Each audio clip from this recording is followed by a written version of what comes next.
69,000 शिक्षक भर्ती मामले पर लखनऊ में फिर से अभ्यर्थियों का संग्राम शुरू हो गया है। इस बार योगी सरकार के साथ ही अभ्यर्थियों में भाजपा के ओबीसी नेताओं के खिलाफ आक्रोश दिख रहा है। यूपी के उप मुख्यमंत्री केशव प्रसाद मौर्य के घर का घेराव करने के दौरान प्रदर्शनकारी अभ्यर्थी ने केंद्रीय मंत्री अनुप्रिया पटेल, जयंत चौधरी, मंत्री ओम प्रकाश राजभर, संजय निषाद, भूपेंद्र चौधरी समेत भाजपा और मोदी योगी सरकार के ओबीसी नेताओं को अपने बयानों में निशाने पर ले रहे हैं। अभ्यर्थी योगी सरकार पर सुनवाई नहीं करने की बात करते हुए सुप्रीम कोर्ट के आदेश को लेकर अडंगा डालने के आरोप लगा रहे हैं। केशव मौर्य से लेकर भूपेंद्र चौधरी तक, अनुप्रिया पटेल से लेकर ओम प्रकाश राजभर तक, जो हमारे समाज की दुहाई देते हैं, मसीहा बनते हैं, हम उनके पास गए और उन्होंने सबने हमें आश्वासित किया कि हम आपके साथ खड़े हैं। हम आपसे अनुरोध करना चाहते हैं माननीय जी, क्या हमारे वोटों पर राजा तो बन गए हैं, मंत्री तो बन गए हैं, लेकिन राजनीति न करिए, हमारे साथ राजनीति मत करिए। आप लोग अगर आप खड़े हैं हमारे साथ, अगर आपको लगता है कि हम खड़े हैं हमारे साथ, तो न्याय करिए हमारे साथ। फोटो खिंचवाने से, हमारे लिए ट्वीट करने से और ये कहते हैं मीडिया पे कि हम खड़े इनके साथ, बच्चों के साथ, हमें न्याय नहीं मिलेगा साहब। सुप्रीम कोर्ट हमारा मामला गया है, आप वकील दीजिए हमें, और आपके वकील, सरकार के वकील वहाँ पे मौजूद हो, तब हमें न्याय मिलेगा। हमारे बारे में बात करने में न्याय नहीं मिलेगा। अभ्यर्थियों का कहना है कि यूपी की योगी सरकार उनके मामले में कोई सुनवाई नहीं कर रही है। अब तक सरकार के मंत्री और भाजपा के नेताओं द्वारा उनको केवल झूठे आश्वासन दिए गए हैं। ओबीसी और एससी वर्ग के अभ्यर्थियों का उत्पीड़न भाजपा सरकार में किया जा रहा है, लेकिन ओबीसी वर्ग के मंत्री और भाजपा नेता ट्वीट करने तक सीमित हैं और हमारी कोई सुध नहीं ले रहा है, जबकि वो ये भूल गए हैं कि हमारी ही वोट की ताकत पर मंत्री बने हैं। तो आप ये बताइए कि यही केशव मौर्य, यही अनुप्रिया पटेल, यही भूपेंद्र चौधरी, यही ओम प्रकाश राजभर, यही अखिलेश यादव, यही मायावती जी लगातार इस फैसले का स्वागत कर रहे थे, कह रहे थे सामाजिक न्याय की जीत है, आरक्षित वर्ग के बच्चे जो संघर्ष कर रहे थे 4 साल, उनकी जीत है। काहे की जीत है साहब हमारे लिए? अगर हमें न्याय ही नहीं मिल पा रहा है, 69,000 की भर्ती मैं आपको बताना चाहता हूँ, ये कागज पे है, 22 दिन पूरी कर ली गई थी और आज फैसला है लगभग 26-27 दिन हो गए सर। एक लिस्ट तैयार नहीं हो पा रही है विभाग से। अगर हमको नौकरी देना होता है इनको, तो ये हमारे साथ बैठते, अधिकारी मीटिंग करते, और ये नेता जो ट्वीट करते हैं हमारे लिए ना कि खड़े हैं इनके साथ और स्वागत कर रहे हैं, ये केवल दिखावा करते हैं। ये हमारे वोटों की राजनीति करते हैं और हमारी वोटों पे मलाई खाने का काम कर रहे हैं। अगर ये सचमुच हमारे साथ होते ना, तब तक हमें न्याय मिल गया होता। कहाँ है केशव मौर्य?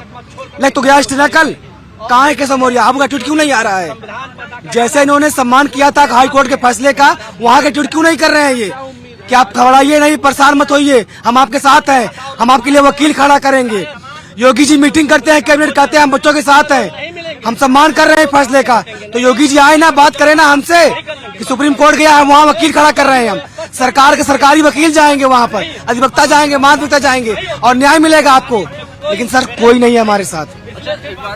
प्रदर्शनकारी महिला अभ्यर्थियों का कहना है कि योगी सरकार, उनके मंत्री कहते हैं कि हम उनके साथ खड़े हैं, लेकिन उनका साथ कहीं दिखाई नहीं दे रहा है। आज हमारे लिए सभी के दरवाजे बंद हैं और कोई सुनवाई तो दूर, मिलने तक को तैयार नहीं है। सर आप ही बताइए कि क्या लगता है हम लोगों को? 4 साल से हम लोग मतलब कि संघर्ष कर रहे हैं, लेकिन हमारा संघर्ष योगी जी को नहीं दिखता है। और कल ही देखिए, मतलब सुप्रीम कोर्ट गया मामला, तो जनरल वालों का तुरंत दिख गया, तुरंत स्टे ले ले। क्या हम लोग इस देश की वासी नहीं है? क्या हम कहीं बाहर के हैं? या हम मुख्यमंत्री जी के बच्चे नहीं है कि हमने उनको नहीं बनाया है, राजा नहीं चुना है? तो हम लोग कहाँ जाए वो हमको ये बता दे। कहते हैं कि हम उनके साथ खड़े, हम आप लोगों के साथ खड़े, भाई हमको दिखना भी तो चाहिए कि हमारे साथ खड़े हैं। 4 साल से हम लोग तो ऐसे ही भटक रहे हैं, दर दर की ठोकरें खा रहे हैं, ना ही हम लोगों के पास खाने का है, ना ही पैसा। तो हम लोग सुप्रीम कोर्ट में लड़ पाएंगे? हमारी इतनी औकात है कि हम बड़े बड़े लॉयर उन लोगों के खिलाफ खड़े कर पाएंगे? तो आप लोग ही बताइए कि क्या वो हमारे साथ होते तो हमें न्याय मिल गया होता। शिक्षक भर्ती अभ्यर्थियों के मामले पर योगी सरकार के मंत्री ठाकुर जयवीर का बयान सामने आया है। उन्होंने कहा कि सुप्रीम कोर्ट का जो आदेश आएगा, सरकार उसका पालन करेगी। उत्तर प्रदेश के माननीय उच्च न्यायालय के द्वारा जो निर्णय आया था, उसी दिन माननीय मुख्यमंत्री ने बयान दिया था, जो भी निर्णय आया वो स्वीकारा, उसी के अनुसार हम आगे की कार्रवाई सुनिश्चित करेंगे। सरकार इस निर्णय के खिलाफ किसी भी न्यायालय में अपील नहीं करेगी। स्वीकार कर लिया था, कार्रवाई शुरू कर दी थी।